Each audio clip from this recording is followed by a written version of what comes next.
Hi everyone. పెళ్ళైన ప్రతి ఒక్క అమ్మాయి ఇలాంటి ఒక సిచ్యువేషన్ డెఫినెట్గా ఫేస్ చేసి ఉండాలి నాకు తెలిసి. అది ఏంటి అని అంటే, పెళ్ళైన వెంటనే నెలలోపు కానీ లేకపోతే 3 నెలల్లో కానీ కాపురాన్ని పంపిస్తారు. ఇంకా పర్మనెంట్గా నువ్వు అత్తయ్య వాళ్ళ ఇంటి దగ్గరే ఉండాలి అని చెప్పి. ఇంకా అమ్మాయి అక్కడికి వెళ్ళిన తర్వాత ఆ చుట్టూ ఉన్న పరిస్థితులు కానీ వాతావరణం కానీ తనకు అలవాటు పడడానికి కొంచెం అయితే టైం పడుతుంది కదా. అది అర్థం చేసుకున్న అత్త వాళ్ళు కానీ లేకపోతే భర్త కానీ, అయ్యో కొంచెం అర్థం చేసుకోవడానికి టైం పడుతుంది కదా అని చెప్పి మధ్యలో అమ్మ వాళ్ళ ఇంటికి కూడా పంపిస్తూ ఉంటారనమాట. ఆ విషయంలో అటువైపు ఆ ఫ్యామిలీ హ్యాపీయే, ఇటువైపు అమ్మ సైడు ఇటువైపు వీళ్ళు హ్యాపీయే. ఎందుకంటే భార్యాభర్తలు హ్యాపీగా ఉంటే 2 ఫ్యామిలీస్ ఎప్పుడు హ్యాపీగానే ఫీల్ అవుతాయి కాబట్టి.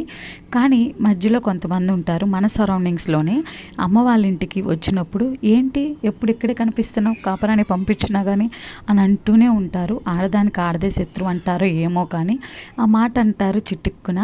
పెళ్ళైన కొత్తలో అన్నారు అని అంటే సర్లే జోక్గా తీసుకుంటాము. ఇంకా అది కాదు, పదే పదే ఒక మనిషిని ఇంకా ఎలా అనగలమో అలా అంటూ ఉంటారు. లేచిన దగ్గర నుంచి ఇక్కడే ఉన్నావు, ఎక్కడే ఉంటున్నావు అని చెప్పి ఇక ఏంటో సూది పెట్టి గుచ్చినట్టు మాట్లాడుతూ ఉంటారు. అలా ఎందుకు ఏంటి అనేది ఇంకా వాళ్ళకే తెలియాలి, ఆ దేవుడికే తెలియాలి. ఇంకా అలాంటి వాళ్ళని అయితే వదిలేసేయడమే, మనమైతే ఏం చేయలేం కదా. ఇలాంటి సిచ్యువేషన్ ఇలా మీరు ఎప్పుడైనా బాధపడ్డారా? కామెంట్ సెక్షన్లో తెలియచేయండి. అండ్ దెన్ వీడియో నచ్చితే లైక్ చేయండి.